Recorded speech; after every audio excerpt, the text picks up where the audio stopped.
Hey everybody, I just want to do a video here on how to take a bunch of pictures and some audio and then turn them into a video in Adobe Premiere Pro. So let's just get started at it. So we're going to start Premiere here. And this is version CS 5.5, but this is going to be pretty much identical for CS5. Even for CS4 it wouldn't be much different at all. So we're going to create a new project, and so the first thing we want to do is browse to find out where we're going to save it.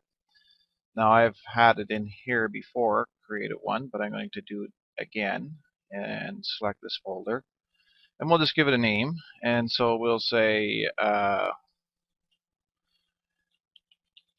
my picture video for what it's worth. So we'll just leave it at that. That's all that needs to be done. Now this is where it gets a little more interesting here, is that Adobe wants us to create a new sequence to put our video on and our images. So I want to go with 800 by 600, which I think it's a good size for pictures, because the objective will be to put this onto YouTube and make the picture that size. Now certainly you have other options if you're just doing it for a standard definition TV. 640 by 480 might be big enough. Again, 800 by 600 will work as well. So we're going to go with 800 by 600 in this case. And so in Adobe, I don't think in Premiere that it has an option to do that by default. So you're going to have to create it manually. So what we're going to do is we're going to skip the screen here. It doesn't really matter what we have. And we're going to go ahead and create a custom one.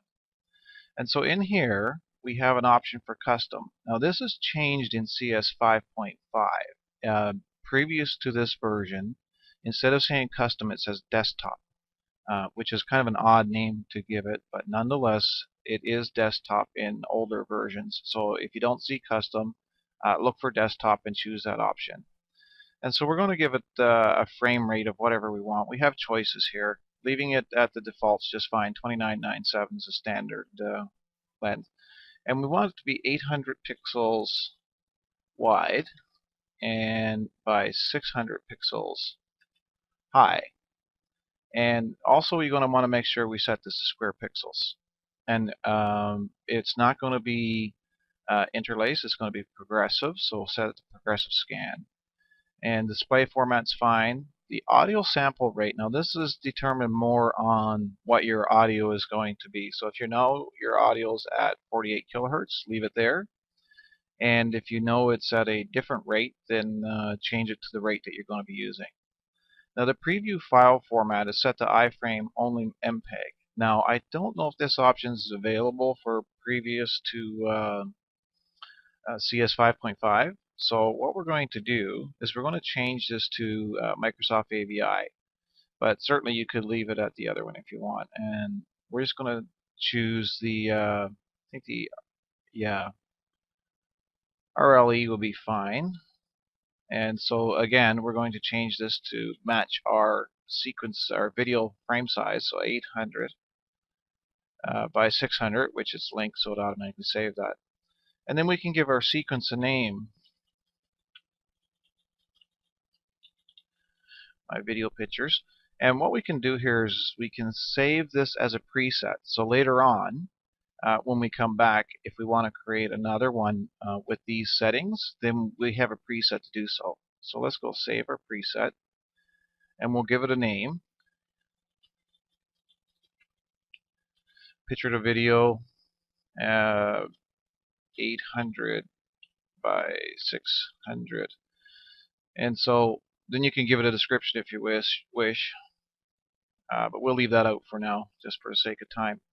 And click on OK. And now, if you notice, you'll see you'll have a custom setup. And because we didn't give a description, it doesn't give it one here up in the top. But, however, it does tell us a bunch of information about the one that we have set up here. So it's got our frame size, our frame rate, the aspect ratio, the fields, all this information about what we set up here. And so it says it has 3 stereo tracks and whatever, blah, blah, blah. So we're just going to go with that. and it'll create a new sequence in our project for us. Okay, it comes up here. So here we go. So this the sequence gives us a place to put our video, to create our video in, I should say, where we have video clips or pictures or audio and all these things. So if you notice down here that at the bottom you'll see the timeline, and over on the right you'll see we have over here our video output, and on the left here we have our effects control and our source and all that stuff. So let's bring in some media. I'm just going to drag some in here. First of all, what I think I'd like to do is create a folder just to organize this stuff a little. And I know I'm going to bring in some pictures. So we'll create another folder for images. I'll flip back to my audio, and I'll just drag that into the audio folder here. That's just a way to organize things into your project. And so here I have some pictures that I'm going to use. Maybe some, maybe all. So I'm just going to hit Control A to select all those, and then I'm going to drop those into the images folder here. And there, that puts them into the images folder. So now we don't need this anymore. Now that we have everything in here, we can just simply drag our audio down to our audio on the timeline, and that gives us a way to get our audio in. So if we play that right now, so you see we have some audio. Now before I go too far with that, let's say for instance we only wanted a section of that audio instead of the whole clip. So one way to do it is double click on it and bring it up in our source here, and then we can set our in and out. So if we wanted our in to say start here somewhere, then we could click the in point here, and let's say we wanted our out point to be over here somewhere like that, so we could click our out point. Now that sets an in and out. You can see in the light gray area here that that's what's selected. So now if we grab the speaker icon here and put that on our timeline, we would see that we only have that section of audio. So if we start, and so that's one way to choose just a selection. But in our case, we actually want the whole thing. So if we drag it right out of here and in, it actually gives us the whole time clip, or sorry, the whole audio clip. Now, if we select our audio clip, we'll see that it actually is, looks like 2 minutes and 8 seconds long. So in our preview window here, we can see that. And so the next thing to do now is throw some pictures on here. So let's decide how many pictures we want. I have several pictures here to choose from. So let's choose 1, 2, 3, 4, 5, 6, 7, 8, 9, 10, 11, 12, 13, 14, 15, 16, 17, 18, 19, 20. Let's choose 20 different pictures for this one. So I'm just going to grab all 20 photos. I'm going to drag them right down on the timeline. And so we can see here that that puts the pictures on automatically, and they'll flip.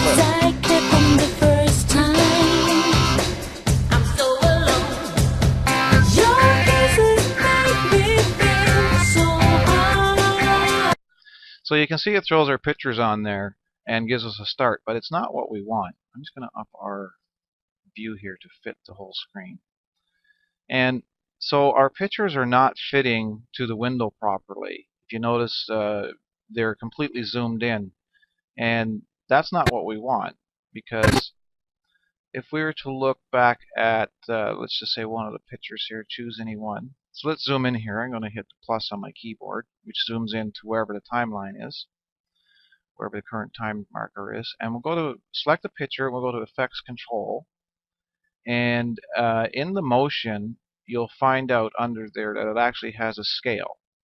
So now if I were to scale this down, you can see that the picture is much bigger than the frame. So it's roughly 32 to 33%, 31%, somewhere in there. For now I'm going to put that back at 100% because we have an easier way to take care of this. So down in our timeline, I'm going to select all the pictures just by dragging around them. Now this is really neat. What we can come up to is come up to our video options, and we can click on scale to frame size once we select all the pictures. So let's have a go at that. And see what that does is automatically rescale all our pictures for us. So now the whole picture is fitting into the frame. So now if we changed it, you'll see that it automatically, anything above 100% actually goes out of the frame, like, and scales in past it. So I'm going to put that back to 100%.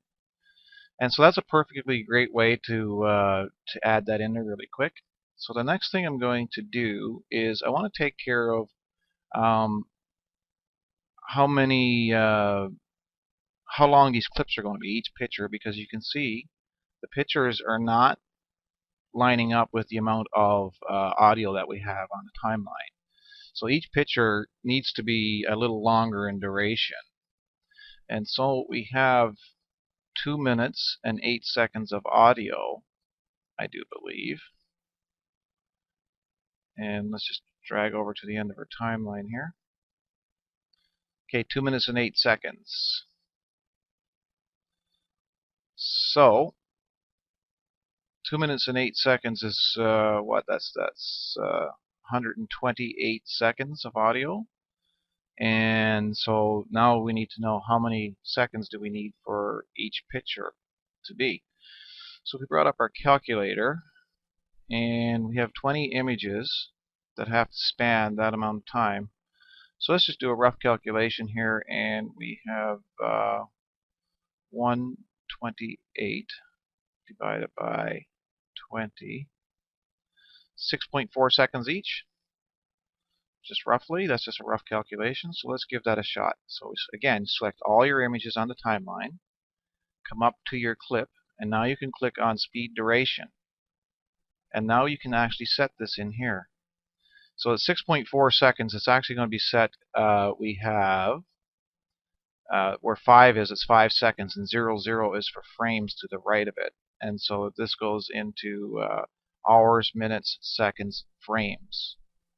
And so we know we need 6 seconds and 0.4, so half. So nearly half. So if we said we know we have almost 30 frames per second. So if we said somewhere in the neighborhood of 12 frames, for instance, let's just go with that.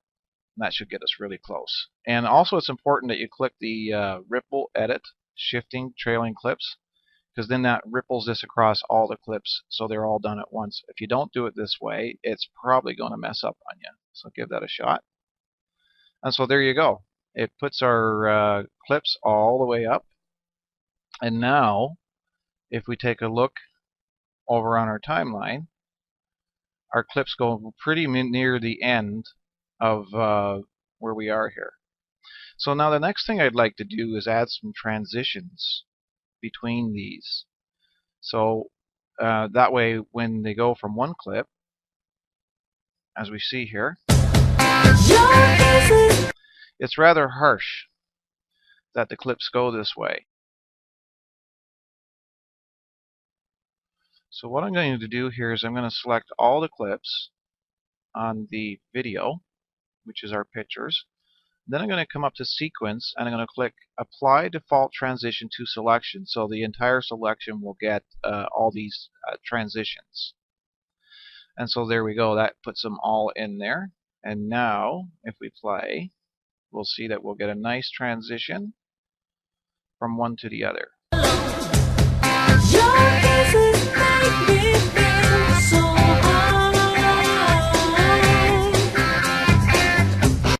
So there you go. That gives us a much nicer transition between the images to make it a little more pleasing to the eye. So one of the next things I'd like to do, I'm going to collapse these images here, is I'd like to add a little title in here just to give it a little bit more professionalism. So I'm going to click on New Item, and I'm going to say Title, and we'll just call this my title, I guess, or whatever we choose. And you notice the width and the height are the same as the actual sequence that we're using them on, and the time base, the frame rate is the same, and we have square pixels. So everything will be the same as your sequence.